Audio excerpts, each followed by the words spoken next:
Kung maggunit ka og usa ka bugat na butang or sa butang nato tama-tama lang mga media kilo or 1/4, no? Bato ba kaha, butang nimo sa imong kamot og i-hold nimo ni sa dugay, ang inana. Maabot gyud ang time nga maluya. No? Muubos imo ang kamot tungod kay naa kay gikuptan na medyo bugat-bugat. No, bisag 1/4 lang na siya. Pero maka himo na siya sa paghatag o kahawi ang imuhang kamot, no, sa pagdaladala ana hantod na muubos imong kamot or ilabay nimo ang mao nga bato or mao nga buta tungod kay kapoy sigig dala, no? Kung naa kay gikalagutan, naa kay tao nga wala nimo mapasaylo sa imong kinabuhi ug sikag daladala ana nga kalagot o kasuko nga na kaniya, maabot yung panahon na kapuyon ka na. Kapuyon ka na sa imong kinabuhi tungod sa walay pagpasaylo diha sa imuhang kasing-kasing nimo. And eventually, makaapekto kini sa imong espirituhanon nga bahin. Nga samtang nagapangalagad ka sa Ginoo, nya nahibalo ka na there is something diha sa imong kasing-kasing nimo na naagi problema pag abot sa forgiveness na diin maglisod ka og release sa kapasayloan sa tao nga nakasala batok kanimo. Now, forgiveness is a central expression of God's love and restores relationships. Unsa ang forgiveness? Ang forgiveness mao kini o ang kapasayloan mao kini ang sentro sa expression sa gugma sa Ginoo. Nga diin maga-restore sa relationship. Kaya nga naman, once gani nga may hatred ka, may kasuko ka sa usa ka tao, di lang makaapekto sa imong spiritual life sama sa kung gigon kanina, but eventually kini siya posibleng nga makaguba sa inyong relationships. Di ba ang mga maghigalaay pag mag-away sila og wala nay pagpasayloay, maguba ang ilahang panaghigalaay. Mo bitaw na ipanultihon nga ang imuhang mortal na kaaway mao ang imong suod na higala. No? Your best friend is your best enemy. Kaya naman, kaya ang imong best friend, sweet man sa imong kinabuhi. O ikaw po, sweet po sa iyang kinabuhi. Kay best friend, good mo. Karon nga nag-away mo, iniyahay na marites sa mga ibaluan. Nya tungod ana, kay wala na may kapasayloan, amo na. Ang sa una nga best friend karon, best enemy na. So mao na nga kung dili ka maka-release sa imong kapasayloan, mahimo gyud na maguba ang inyuhang relationships. Even sa mga magtiayon, no? Pag naay-conflict gani ang duha ka ang couple, ang magtiayon, naay-conflict unya kini siya kay ginapasagdan lang siya, walay reconciliation. Kini siya nga conflict, mao gini ang hinahinay na muguba sa inyong kaminyoon. Mao gini siya mo hinahinay guba sa inyong kaminyoon. Nga naman, usay man ko dili na magpinasaylo ay kay ano na lang ba? Assuming na given na nga magtiayon ta, wala na lay surihay good. Pero luuman dito ginatiman-an, ginabutang sa kasing-kasing, nya pag mag-away no sa balik, matapok na, kuti na nakuha na noon, daghan na kayo, no? Kay ano man, wala may pagpasaylo sa usag-usa and maabot gid ang time nga apektado ang relasyon o kung dili gid babantayan, maguba gyud ang usa ka relasyon. Now, unforgiveness blocks love and prayer.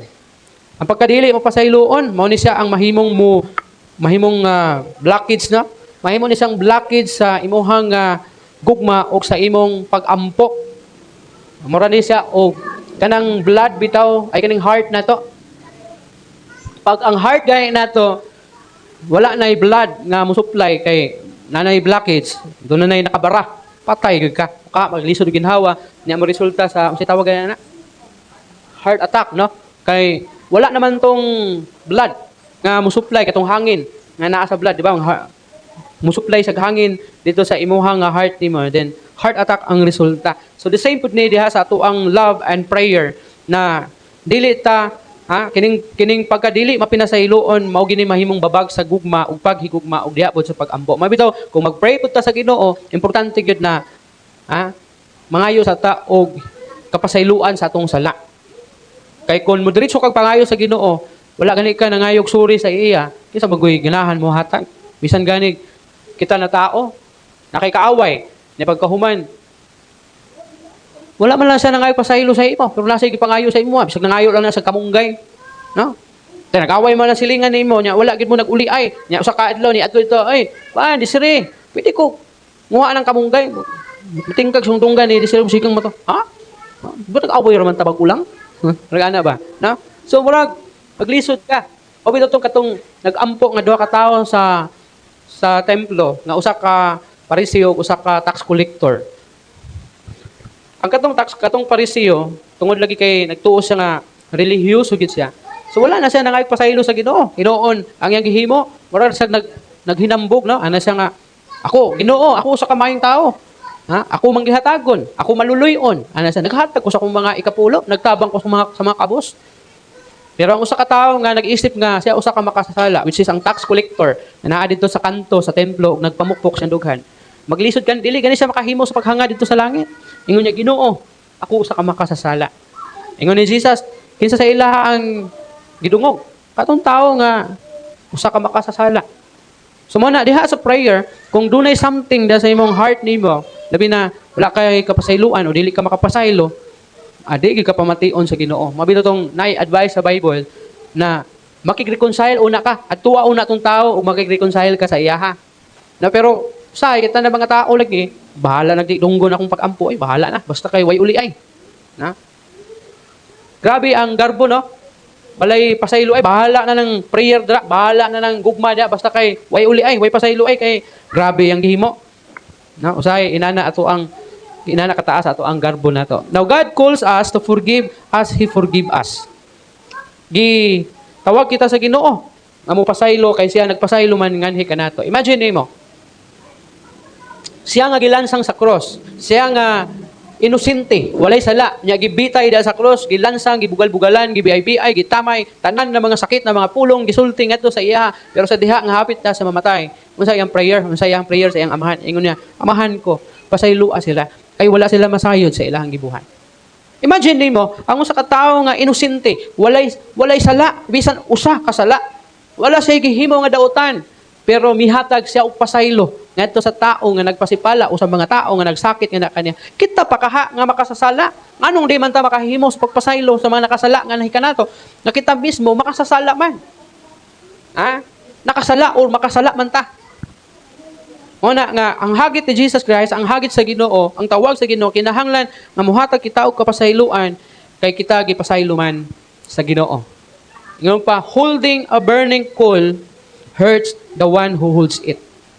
Kanang kwan ba? Kanang uling na nagabaga. No? Makapasok gyud siya. So man ang ayaw hold sa kainit no, kasuko kay mapasok gyud ka. Which is maapektuhan ka mismo. Now, ang ato mensahe di ay karon taknaa sa kagabion, magahisgot kita ining love that forgives. Ang gugma nga magpasaylo. Now, tan-aw nato ang ingon pa diri, first, God's model of forgiveness. Kaya nahimo naman tang mga Kristohanon, of course, si Jesus ang ato ang modelo. No? Si Jesus ang atong modelo diha sa pagpasaylo because we are His children. No? Kita mga followers man sa Ginoo. So mao na nga siya ang ato ang sumbanan nganong maghatag kita og kapasayloan. Ngano man, forgives us. God's model of forgiveness, forgive us when we did not deserve it. He forgive us. Christ forgive us sa diha nga dili kita angayan sa iyahang kapasayloan. Imagine nimo, dili ka angayan, dili ta angayan, pero iya kitang gipasaylo. Inana ka dako ang gugma sa Ginoo ug inana ka dako ug ang inana ka mapinasayloon ang ato ang Ginoo. No? Kay kun wala pa siguro ta gihigugma sa Ginoo, ligid ta niya pasayloon. Ang reason man gud sa paghatag niya og pagpasaylo sa atong mga sala is tungod sa iyahang dako nga gugma nga ni kanato. Di man kita angayan. No? Di kita angayan kay makasasala man ta. Kung ang sumbanan sa Ginoo, ang sukdanan sa Ginoo is ang atoang sala, di kita niya mapasaylo. Pero kay ang sukdanan man sa iyahang pagpasaylo nga ni kanato is ang iyahang gugma. Mas dako man ang iyang gugma nga ni kanato. Mao nang gipasaylo kita sa ato ang mga sala. Kay dako man ang iyang paghigugma kay sa ato ang mga atraso diha sa iya. Ang reason nga dili ta ka makapasaylo sa tao nga nakapasakit sa tua because mas dako ang iyahang atraso sa imuha kay sa imuhang love na gibati sa iyaha. Inana magid na ang reason. Ha? Labi na kanang di kayo mo inana kasuod. So less ang imuhang love sa iya ha. Mao na pag makahimo siya og salaod sa imo, digid ka makapasaylo. Kay mas dako man ang iyang salaod kay sa imuhang gugma nga gibati ngadto kaniya. Pero ang Ginoo baliktad man.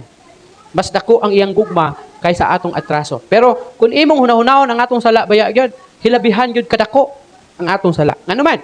Kaya ang atong sala mo resulta baya sa kamatayon sa espirituhanon nga bahin. Subot pa sabot, dako kayo ang atong sala. Kung sa sala pa diri sa kalibutan, no? Kung sa ato pang mga hukom or hukuman, mga korte diri sa kalibutan, kining sala nato nga diin mo resulta sa kamatayon. Sama niya ato mga heinous crime nga diin pag masintensyahan, labi na atong mga nasod nga legal sa ilaha ang kining ginatawag na silot kamatayon, heinous crime na. No? Pagpatay, pagpanglugos, pagbaligya og droga or pagiging drug lord, uban pa karnaper, kidnapper, mga heinous crime na og ang ubang nasod ana silutan na sila og silot kamatayon. Kumbaga kung ato sabton murag inana ang ato ang sala atubangan sa Ginoo kay nganoman. Mo resulta gud siya sa kamatayon. Ingon ang pulo sa Ginoo kay ang bayad sa pagpakasala kamatayon. Subok at jud kayo. Mana kung ang gibasihan sa Ginoo isang ato ang sala, di kita mapasaylo. Kung mas dako ang nakita niya nga sala sa tua, di kita niya mapasaylo. Pero tungod kay mas dako ang iyang gugma nga ni kanato, iya kita ang gipasaylo bisan dili ta angayan. Bisan dili ta angayan. Walay bisan angayan sa tua, pero gihigugma ta sa Ginoo o gipasaylo ta niini. No, ang iyahang pagpakamatay diha ibabaw sa krus, igo na nga kamatuoran nga gipasaylo ka niya sa imong sala. Imagine mo, ang kapasayloan sa Ginoo or ang pagpasaylo sa Ginoo sa atong mga sala ingon pa ang atuang past sins. Kining sala nato kaniadto gipasaylo na sa Ginoo. Unsa pa gyud? Ang present nato nga sala. Meaning kining kasamtangan nato nga kinabuhi. Nga kung makasala ta, gipasaylo na sa Ginoo. Ha? Dili pareha anang kung makasala ka, maimpierno ka. Ha? Walay security bitaw. Unya, ikatulo, isang ato ang future sins. Kung makasala ka sa umabot nga panahon, gipasaylo na to sa Ginoo. Dilibot pasabot, nakasala ka, maimpierno na ka. Nato yung sa katawan, nag-istorya sa kuha. Yung sa karon pagid ko nakasabot, pastor, nga lahi gid ay ang grasya, ang kaluwasan na pinaagi sa grasya tungod sa pagtuo. Kaysa una, sa lain pa daw sa nga grupo, matud pa niya. Bumati gid daw sa kahadlok kay daghan kay ang gitudlo sa ilaha pag makahimo daw sila sala, impyerno na sila. Pag di sila kahatag og ikapulo, maimpyerno sila. Ana ba? Pero ang grace, dili din na siya mao. No? Kay kung makasala ka, kung sala may buhaton sa imuha. Alam isugba ka sa impyerno diretso. Siyempre, latuson ka sa Ginoo, disiplinahon ka. Dili kay isugba ka sa impyerno kay ngano man. Pait kaayong mga lagad sa Ginoo nga walay ka siguruhan. For example, nagtuo ka sa usa ka doktrina nga kung makasala ka kay impyerno ka diretso. How about nangalagad ka sa Ginoo og 50 ka tuig? Unya, una ka na namatay kay nakasala ka. Antay nituo ka nga kung di ka kahatag sa imong tithes kay may impyerno ka, namatay ka kay wala ka kahatag og tithes. Puti sayang nga atong imong 50 years, kapoy-kapoy ra kag pangalagad og 50 ka tuig na impyerno ra man di ay. Mao ni siya ang mahitabo basta walay security ang imong kaluwasan. Mao nang didto kita sa grace nga tungod sa pagtuo mabitaw na ang gipakamatyan sa Ginoo, ang gipasaylo niya sa atong mga sala, ato ang past, atong present, ato ang future sins nato. Dili ka idiretso sa impyerno na kung nakasala ka, impyerno diretso. Ang buhaton sa Ginoo sa imuha, latuson ka, disiplinahon ka, mana makasinati ka og mga kasakit sa kinabuhi. Kay usa na sa pamaagi sa pagpahinumdom sa Ginoo sa imo nga nakasala ka. Sama kay Jonah, gilatos siya sa Ginoo kay nakasala siya sa Ginoo, ang iyang pagsupak sa sugo sa Ginoo. No. Muna akong gingon na duha ka klase nga buhaton sa Ginoo sa paglatos sa Kristohanon. Ang isa, iyang latuson aron sulayan kung lik-on ba gyud ang iyang pagtuo. Ang example ana mao si Job. Wala kay masaway sa kinabuhi ni Job pero grabe ang iyang pagsulay. Dili wala siya gisulay tungod kay nakasala siya batok sa Ginoo. Apan gisulay siya kay grabe ang kalig-on sa iyang pagtuo. Ikaduha nga pagsulay, mao kining pagsulay kay nakasala ka. Ang best example diha si Jonah. Kay nisupak siya sa sugo sa Ginoo, gilatos siya sa Ginoo. Mao tong gipakaon siya sa isda, gipatulon di ay sa isda. Kay tungod kay nisupak siya sa sugo sa Ginoo nga maadto sa Nineveh. Duha ra gyud. Dili kay itsa na ka sa impyerno, nakasala ka, itsa ka sa impyerno. Mao ni ang forgiveness sa Ginoo nga bisan dili ta angayan. Gipasaylo ta sa Ginoo. Forgives freely and fully. Unta sa diha nga may makasala bato kanato. Tungod kay si Kristo man ang atuang modelo sa atuang pagkakristohanon, siya man ang atuang sumpanan. Kinahanglan dili ta maglantaw sa sayop unsa kadako ayang nahimo sa imuha. Ha? Mabitaw si Brad Kamer. Gusto gid siya mo himo pulog di maayo. Kinang gidako siya. Unsa man kaay nga itugyan na sa Ginoo. Ginoo lay bahala gud nang mga inana gud. Di gid daw siya bahala go pastor siya sa prisuhan. Uri ni gawas niya. Nako nayabag yung tuhana siguro. Abi Kristohanon nga inana. No? Ingnan ako siya nga Kristohanon gani Brad. Bisag unsa pagsulay, surin mo dangop gina sa Ginoo, idangop sa Ginoo ang problema, dili kay suluhon ang problema. Nabadi ay ingnan ako siya. Ang Kristohanon pag abot sa mga pagsulay, kung tinuod kang Kristohanon, mas mudot-dot pa ka sa Ginoo. Dili kay mo distansya na nung ka sa Ginoo, di man na mo klase sa Kristohanon. Sa ambot ani, bahala ka, bahala ka. No? So ano ko basta mag-ampo ako sa imo, pag ampo pod, basig wala kag ampo. Manang nadala ka sa imuhang gibati, di ba? Manang ingon pa dali forgive freely and fully. Kumingon tag freely and fully, ayaw na to. Ayaw na paghimo og kining sa pana. Ayaw na pag himo og kasabutan tali sa tao nga nakasala bato kanimo. Namayon ka ba nga? Pasayloon ta ka karon. Basta di na nimo usabon ha. Dili mo na maugod nga pasaylo god. No? Dili na mao nga pasaylo. Dapat ang pagpasaylo, usabon man niya o dili, basta kay pasayloon nimo siya, wala na daghan ng mga wala na daghan ng mga unsa pa na, kondisyones. Wala na kondisyones nga pasayloon nimo siya kung binuutan siya sa imo, kung di na siya muusap sa gihimo sa imo. Kaya ang Ginoo wala man siya nagpasaylo sa imuha nga naghatag og kondisyon. Napasayloon ta ka kung inani. Wala oy, basta kay maghinulsol lang ka sa imong sala, automatic pasayloon ka sa Ginoo. O kay si Kristo man ang atong modelo sa pagpasaylo, dapat kung muhatag ta og pasaylo freely and fully. Wala ba siya utang? Debt completely erased. Ako baga, nakautang ang usa ka tawo og 1 million sa imuha. And then niingon ka sa tao nga, ayaw na to bayari tong 1 million. Wala na kay utang. But pasabot, erase na siya. Wala na. Dili na pwede nga pag-abot nga mag-away mo, paninglon nimong 1 million. Asa tong 1 million? Wala na, kay imo naman tong ingon naman ka, ayaw na to bayari tong 1 million nga imong utang sa kuha. Kalimti na to, erase na to. Wala na to. Ayaw na to hinumdumi pa. Tapos pag nag-away mo, kay hinumduman nimo, kato imong utang nga 1 million, bayari to. Dili ingon niya na. So erase na siya. Dapat kung maghatag tag pasaylo, erase na dapat ang tanan niya na mga sayop nga gibuhat ya kanimo. And another thing, practical steps to forgive. Adunay mga practical na mga lakang sa pagpasaylo. Una, confess bitterness to God. Isulti ng imuhang sakit na gibati diha sa Ginoo. Kung naa kay kahiubos, kasuko sa tao, una ka moadto sa imuhang offender, dangop usa sa Ginoo, Lord. Kining ako kasing-kasing Lord, murag sakitan man gyud ko Lord. Murag di gid ako mapasaylo siya ba. Tungod sa iyang gibuhat sa kuha. Idangop na sa Ginoo. Patabang sa Ginoo, isulti sa Ginoo nga Lord, kanang tabangi ko Ginoo kay di gid ako ni makaya kun ako alang emosyon akong saligan. Di gid ako ni makaya, di gid ako kaya pa sa iluon ni tawana ka. Hinumdum mo sa story ni Peter Tanchi. Kanang pastor sa Christ Fellowship Church. CFC ba na? Christ Fellowship Church, tama ba ko? CFC, Christ Fellowship Church. Sa commission. Basta kay Peter Tanchi. Abot mo gwapo. CFC gani. CFC. Okay. Christ Fellowship Church. Una, si Peter Tanchi. Murag na feature iyang live siguro sa mga 700 Club. But kung naabot ba sa maalala mo kaya.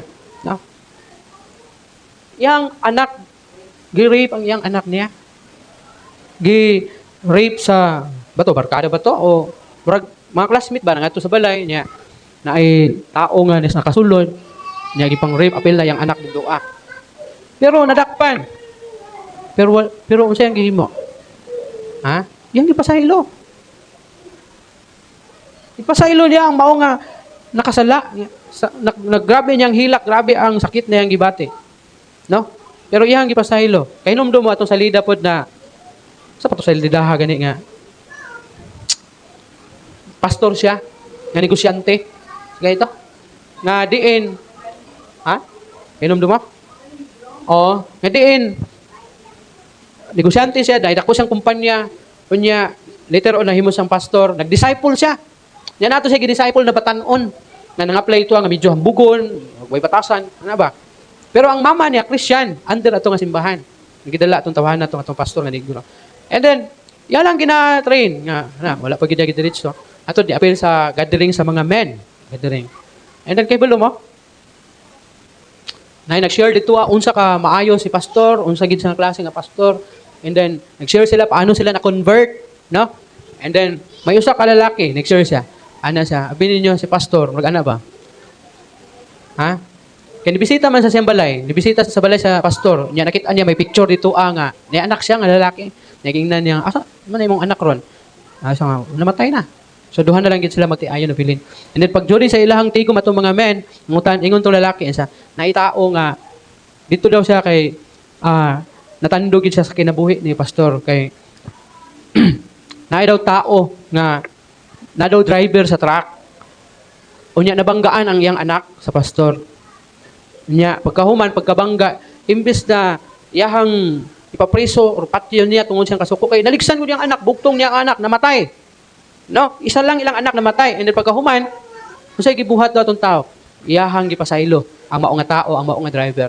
Og ingon niya, instead na iyang ipapriso or buhatan niya dautan, iyang gipasaylo. Unya niya ana siya nga, ana tong batanon. Asa naman tong tao ron? And sa ang mao nga driver, ako mao kadtong driver. Oh, imagine mo. Nihilak siya atong time tungod kay nakakuan sa mga grabe gid ay, no? Gipasaylo siya, gidisciple pagit siya, nahimo pagit siyang isa sa mga leader sa ilahang church. Katong driver nga nakapatay sa iyang anak. Oh, bugtong nga anak. Grabe nga forgiveness. So kung imong saligan ang imong emotion, ang imong pagbati, di gyud nimo mapasaylo. Pero tungod kay nidangop siya sa Ginoo. Kay mihilak man gyud siya sa Ginoo kay tungod sa kasakit na iyang gibati. No? So mo na, i-confess nimo sa Ginoo kung nakay kasuko, kahiubo sa tao, kalagod sa katao, i-confess nimo sa Ginoo, patabang ka sa Ginoo para matabangan kag mugaan imong pagbate and then after nimo muduol sa Ginoo, choose to release the offender. Pasayloon nimo ang nakasala batok kanimo. And lastly is pray for those who hurt you. Imagine nimo, katong tawhanan nagpray siya atong tawo nga nakabangga sa iyang anak and then gidisciple pa niya. Kaya kaha nato na. Kaya siguro maampo eh. Pero murag ang ampo siguro murag Lord, patya kung tawhana Lord kay para kabalus ko. Ha? Murag ana siguro nga prayer, magampo eh. Pero problema na Lord kanang patya na Lord eh. Kay ikaw bitong banimalos para nako. Unta Lord kang maligsan na or pusilan. Ano ba? No? Pero lahi ang prayer na pasabot di. Pray for those who hurt you. Iampo tong nakapasakit ka nimo. Lisod man, but kini siya usa ka sumbanan sa kinabuhi diha kang Hesukristo. Kaya nga naman si Jesus Christ ingon siya, Father, forgive them. Kay wala sila masayo sa ilang gibuhat. Prayer to ni Jesus Christ. Nag-pray siya sa iyang Father niya, ingon niya, amahan ko, pasayloa sila, kay wala sila masayo sa ilang gibuhat. Oh. Masig maingon pud ka nga, Lord, kabalo man siyang gibuhat sa kuha. Dili na mao. Choose to forgive and to release your bitterness diha sa Ginoo. Mao ni ang focus sa imong prayer. Ask God to help you to forgive, no?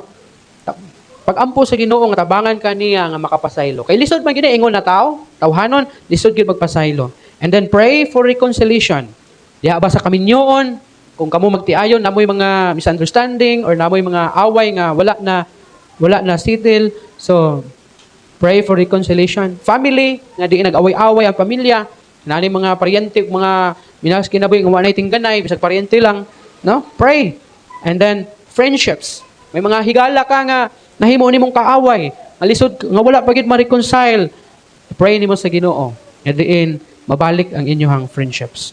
So, ang conclusion nato, I encourage you to forgive someone this week. No, kung naka kay mga kaaway, so I encourage you to forgive him or her, no? Pasayloon din mo siya karon semana. And then demonstrate God's love true forgiveness. Unsa daw? I-demonstrate nimo ang gugma sa Ginoo pinaagi sa pagpasaylo.